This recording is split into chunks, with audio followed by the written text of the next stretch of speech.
Tim, thanks for your time. Thank you. What made you want to be in broadcasting? Really, it was a fallback. I mean, I really wanted to had the dream, like most kids, or many kids anyway, of being a professional athlete. And when I'm in high school and it became realistic that I wasn't going to be a professional athlete or even a college athlete, that I had to find some way to stay involved. And I always had maybe math and science and some other subjects eluded me. I had a good grasp on history and sports statistics, and so I kind of went with my strengths. Sure. Seems like a lot of that emphasis has been placed on sports. Did you participate in White Bear Lake's football program? Oh, sure. Yeah, well, it's dangerous because there used to be two high schools in White Bear Lake. There used to be one called White Bear Mariner, Mariner, okay. And that's where I went to school. So I was never a bear. I was actually a Mariner Dolphin. And when there was the brief shining glory of that, then yes, and I did participate and played the varsity football there. How would you describe the Trojan season so far? It's been great to this point. I hesitate because as we speak, we're 8-0, and we're coming off a conference championship win, and it's wonderful. But you can't stop, and I hesitate to even stop and enjoy our accomplishments to this point, because if these kids end up anywhere short of the Metrodome, I'll feel somehow that I and we as a staff somehow let them down, because they're capable of doing great things this year, and I want the best and for everyone involved. And for those who don't know, what is your role with the Wayzata football program? I am the tailbacks coach on the varsity, and right now running the spread offense.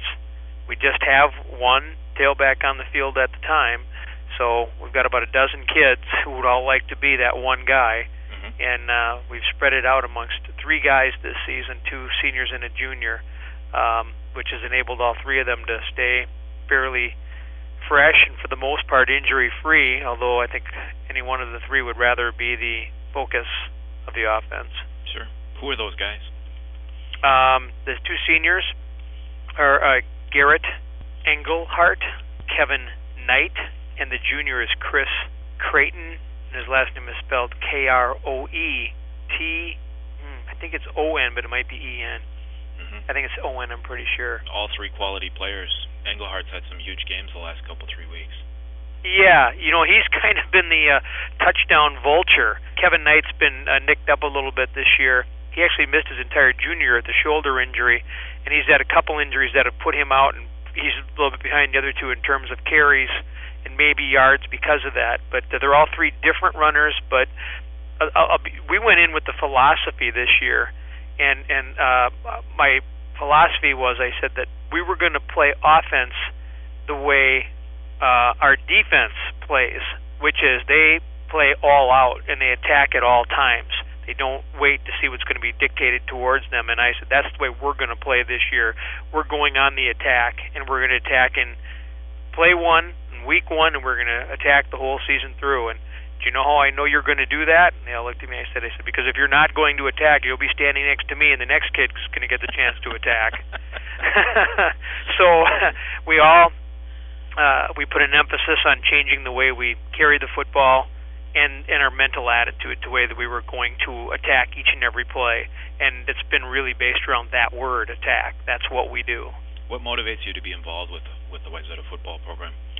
I got a call from Brad Anderson out of the blue, and this is my 3rd year with the program and my 2nd year with the varsity, and I didn't expect it, and I'm not sure what motivated him to call me, where he heard about me or why, but my schedule had changed and the opportunity was there, and I've always been a huge football fan, and they were coming off a state championship, and he asked me if I wanted to join the staff, and I, as the father of 2 daughters, had been around the game only through media sense.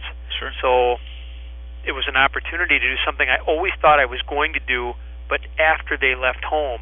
And so when I cleared it with my girls and my wife, we all said it was okay, and we'd all see how it affected the life situation. I got involved with the sophomores who are now seniors, and was asked to go to varsity last year.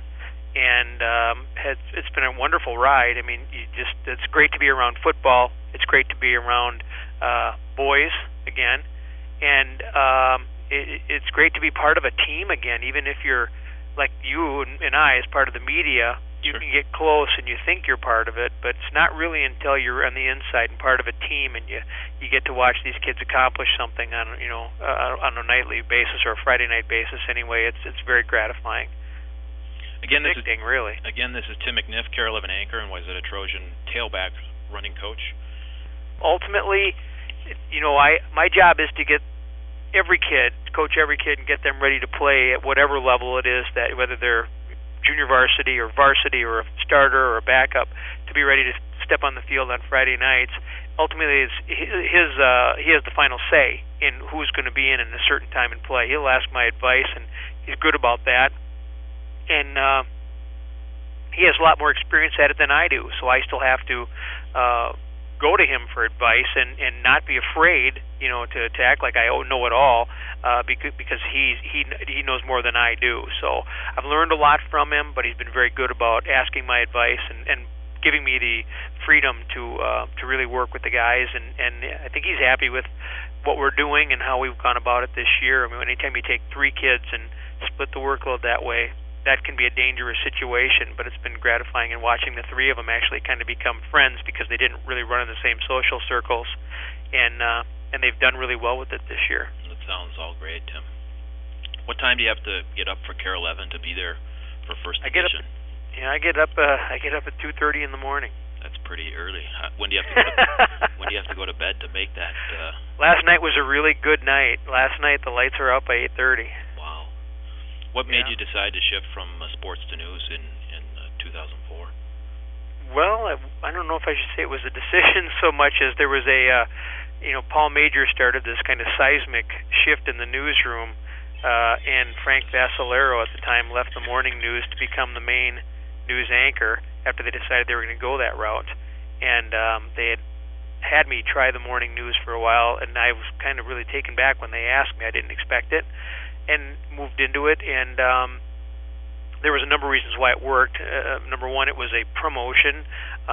Number two, it allowed me to get off a schedule that had me working nights and weekends right at a time when my girls were both really getting into school full time. So in the past, when they had been, babies or preschoolers, and then even up to, kindergarten, that sort of thing, my schedule wasn't that bad. If they had days off, I could take them to the zoo and nobody else was there, and do all those sorts of things. But then when they got in school full time, it was, suddenly I wasn't there when they got home, and I wasn't there in the weekends. Sure. So getting off that schedule and getting onto this, as unpalatable as 2:30 in the morning may sound sometimes, it's really nice to always be there at home, and I'm home with them in the evening, and I'm home with them on the weekends, and that's invaluable. What did you win an Emmy for? Way off. The coverage of the Olympic Games in 2000 in Sydney, Australia, and also an Emmy for the best morning newscast in the upper Midwest of our comparable market size. Those are pretty prestigious awards. Was that gratifying to you? Oh, sure. Yeah, I mean, very much so. It's always nice to be recognized. Team accomplishments both times, but that's kind of my background. My background is sports, and so I just sort of look at it as a team thing. I mean, even now, we were walking out yesterday, and I kind of got on the guys because I didn't feel we ran the way we should in the first half against Edina on Wednesday. Sure. And I said, attack isn't a slogan. It's not. It's just the way we really have to do it. And so we were walking away, and one of the kids said, we should get attack put on T-shirts. And I said, look, there'll be no T-shirts, no nicknames, no anything. All I want you guys is playing in the Metrodome, in November. If you're anything short of that, then the T-shirt's going to look silly, and the nickname's going to be trite. It won't matter a bit. Because everybody's trying to come up with nicknames for the 3 guys and how they've run and all this stuff, and they keep coming up to me, and I keep saying, sure. And I don't want a slogan. I want them to win a championship. Yeah. And I think they've got the talent to do it. But as you saw last Wednesday night, football's all about matchups, and if you're not at your best some night and you get a tough matchup, that could be the end of that. Well, Tim, thank you for your time. We appreciate it very much, and we wish you all the luck here